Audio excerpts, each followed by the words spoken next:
This is GM Word of the Week, and I'm Fiddleback.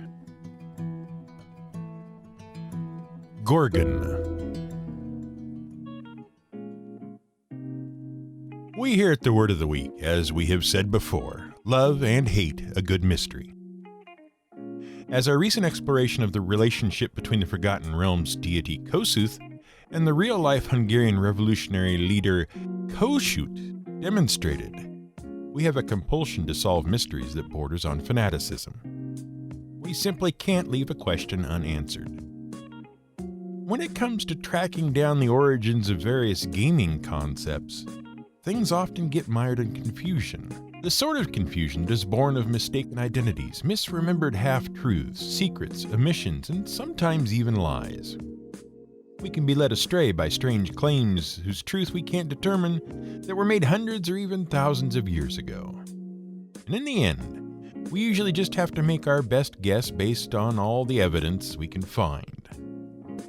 In short, we can pile up facts until we're blue in the face, but they will never be complete, and when all is said and done, we're just going to have to decide what we believe and what we don't, what's true and what's not.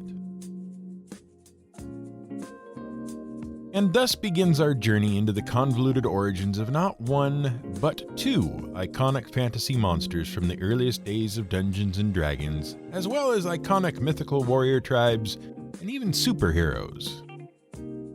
Well, actually, it all begins with a simple question.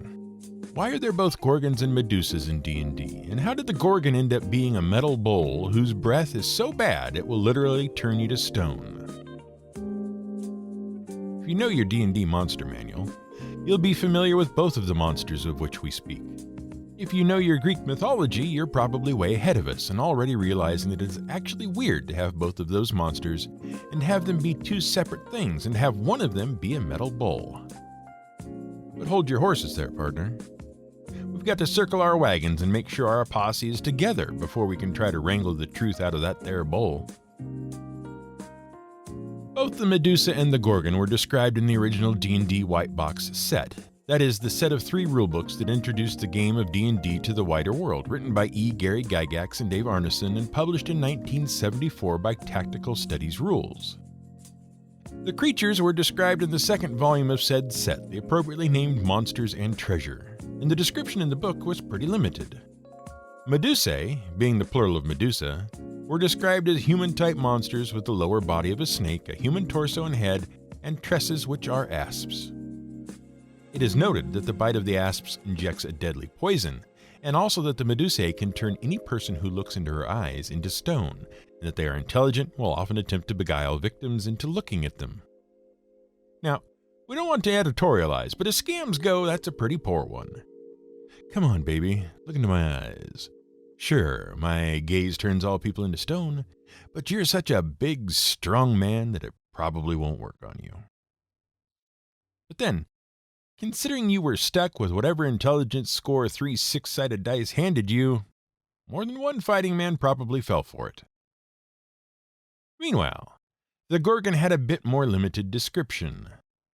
They were described as bull-like monsters with scales of iron covering their hides and a breath that turned anyone to stone who was caught in its cloud. As the editions wore on, both the Medusae and the Gorgons were updated and revised, and gradually they became more detailed. The first revision came in the 3rd supplement to the original D&D game by Gary Gygax and his friend Brian Bloom. That mess, Eldritch Wizardry, added such wonderful things to the game as the totally different from magic psychic ability system known as psionics, and the nature priest but different druid who, interestingly, was never, ever allowed to gain psychic powers. And neither was the monk. For reasons, probably. But beyond setting the precedent for turning some specialized aspect of some class into a completely different class of its own that Pathfinder would eventually use to justify crushing everyone under the weight of 1,000 different source books and starting an argument about psionics that is still being fought to this day, Eldritch Wizardry also took the time to add some detail to both Medusae and Gorgons. Specifically, it noted that Medusae could also see ghosts and astrally projecting wizards and petrify them whereas the Gorgon existed in the same reality as ghosts and astrally projecting wizards as well as in the normal world, so it could trample and gore anything material, incorporeal, or astral. And we're sure that was super important for some reason. Over the years and editions, Gorgons changed very little. They remained ironclad bulls with death breath, though they did pick up vague associations with the elemental plane of Earth. Meanwhile, Medusas remained vicious, spiteful, greedy, snake-haired ladies who turned people to stone with a look. They lost their snake tails, though, and gained a pair of legs. And for some reason, they also gained a penchant for archery. In some of the weirder settings for D&D, they also gained a matriarchal warrior society. And remember that, kids. That's foreshadowing. For later. Now, if you're not among the mythologically inclined, you might be wondering why we're talking about these two monsters together, and why we think it's weird that both of these monsters should exist. Well, to put it simply, we think it's weird because we know our classical Greek mythology. And that means we know a few things about the creatures that inspired those names. For one thing, we know that there isn't a society or species of Medusae. There was just one. Her proper name was Medusa. And for another thing, we know that Medusa was a Gorgon. And we don't mean she was part of a species. We mean she was one of 3 sisters that shared the name Gorgon. Sort of. To explain all that, we have to go back to one of the oldest Pan-Hellenic mythic heroes of all time. And before we do that, we have to set something else straight. None of this has anything to do with cheese. Since we're talking about name origins here, you might be wondering if the name of the trio of serpent sisters and the name of an iron-hide bull with deadly halitosis might have something to do with a blue-veined Italian cheese called Gorgonzola. The answer is no. The cheese is named after a town on the outskirts of the Italian city of Milan, Gorgonzola. The village was a no-name little backwater during the time of the Romans until the nearby city of Argentia was sacked by invading Huns in the 5th century. Then, fleeing refugees took refuge in the village's church. The refugees stayed around, and the village became one of the most populous in the area.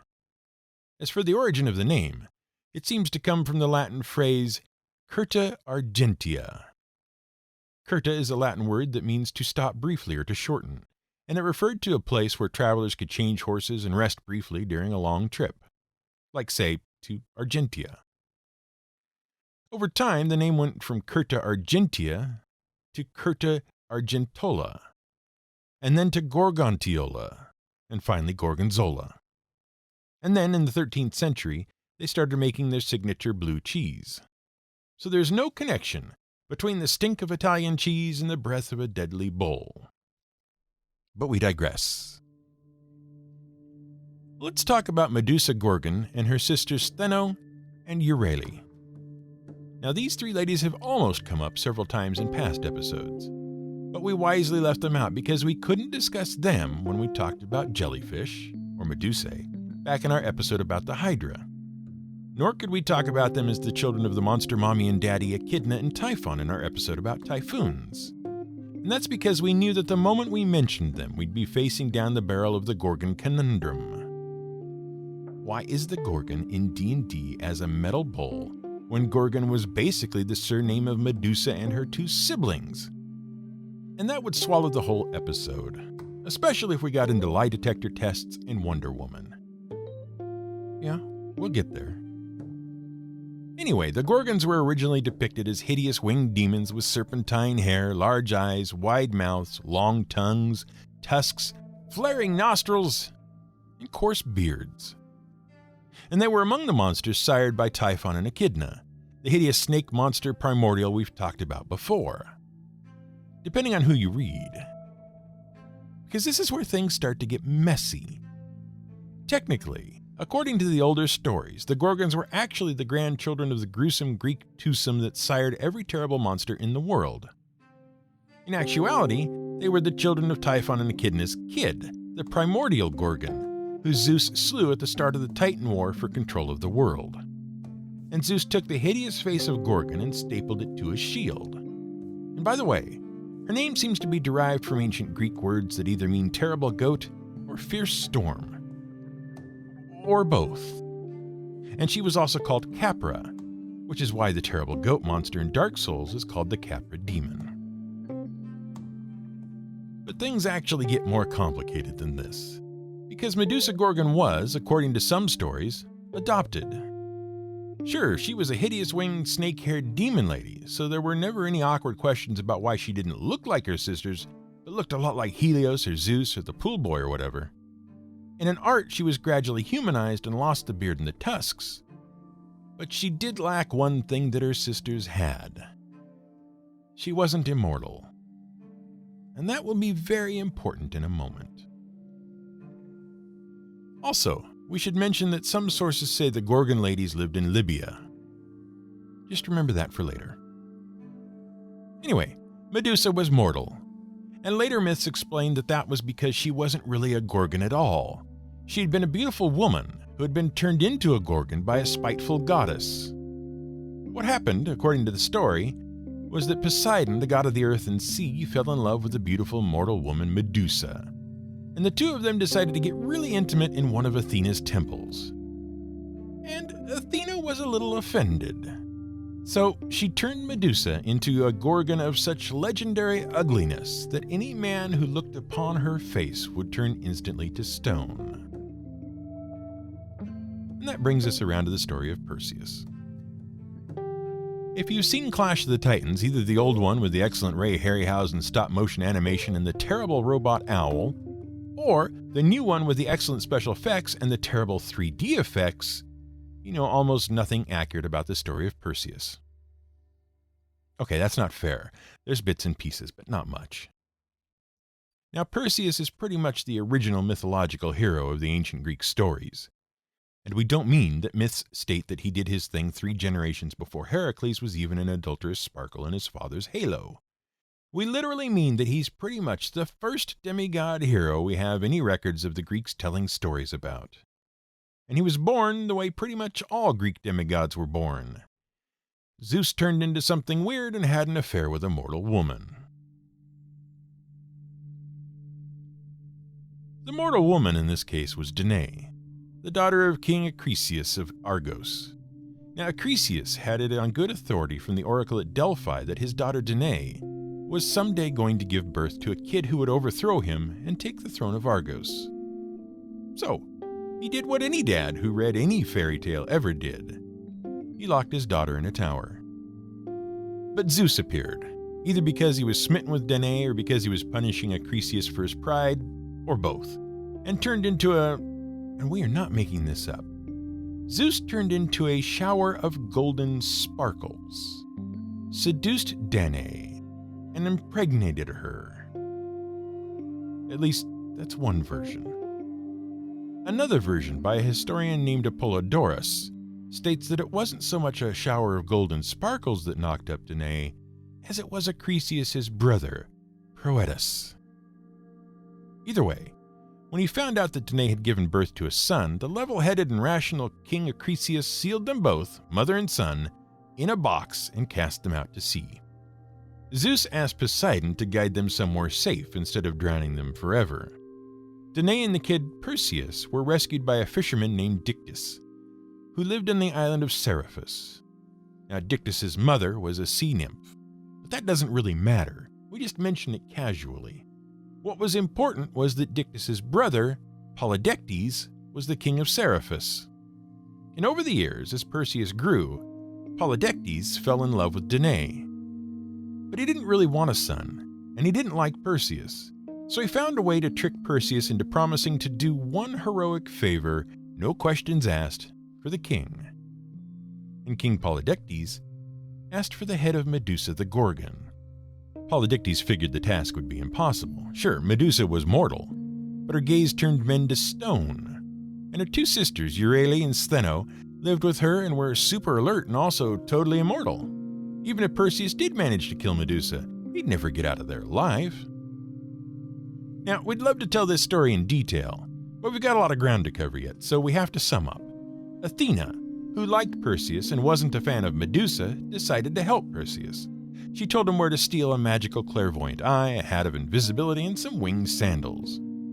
She also talked Hermes into giving Perseus the adamant sickle we mentioned in our episode on adamant.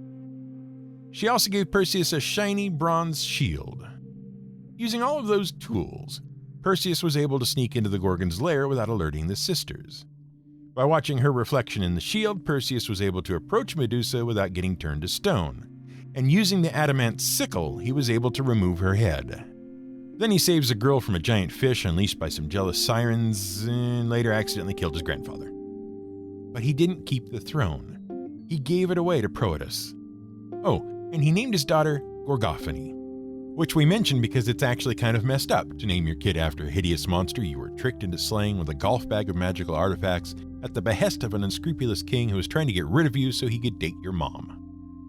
Notice how nowhere in that story is there a bull made of metal with deadly breath who turns people to stone. Weird, huh? I mean, there are a pair of metal bulls in Greek mythology who stomp around and breathe fire. They are the, and apologies to our producer and performer who has to pronounce this, they are the Kalkotorioi, the bulls of Colchis, from the story of Jason and the Argonauts. Or rather Argonautica by Apollonius Rhodius, the original myth on which the story of Jason and the Argonauts was based. Now, it's entirely possible that Gygax wanted to include the Kalkotori as monsters in D&D, but found the name, as our producer no doubt has, a bit much. But it's more likely that Gygax went hunting for details about the bulls in a particular book that we are pretty sure he read. And there he found the Gorgon. As we've mentioned before many times, many naturalists throughout history have compiled the accounts of strange creatures from foreign lands into encyclopedias that became the authority on weird beasts that totally really existed somewhere in the world for reals, we swear and promise. And one of those books was written by an English cleric in 1607. It was called The History of Four-Footed Beasts. And honestly, it was mainly a compilation of information from earlier such natural encyclopedias. Well, that is, if you compare it to other earlier works, you can see where Topsel got his information, even though he himself denied claims of drawing on the works like Conrad Gessner's Historiae Animalium. His history described a number of well-known facts about various animals, such as the fact that toads have a stone in their skulls that will protect you from poison, and that weasels have babies from their ear holes, or that apes are afraid of snails, and that mice can spawn right out of the ground. How do we know Gygax read this book? Well, because Topsel had some unique and obscure interpretations of some animals. For example, he imagined Lamia, the child-eating demon queen, not as the serpent she is usually depicted as, but as a half-woman, half-lion. And guess which description got into Dungeons & Dragons?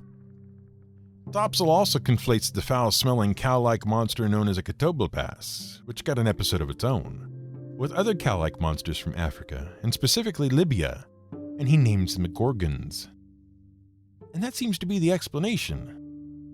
Gygax used Topsel's Gorgon instead of the mythical Greek one. But that does leave a question. Why the heck does Topsel think a Gorgon is a stench cow and not a serpent lady? Fortunately, Topsel explains that the myth of Perseus is actually wrong.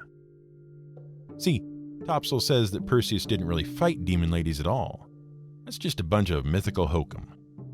Perseus actually killed an Amazon queen named Medusa in Libya. And those Amazon warriors had wild, crazy manes of hair. And they also kept as pets terrible cow-like beasts who also had wild, shaggy manes of hair. And that is why everyone talks about snake hair and why the real Gorgons were the cow beasts and not the Amazons. Simple, right? Well, here's the thing. Topsel may not be entirely crazy.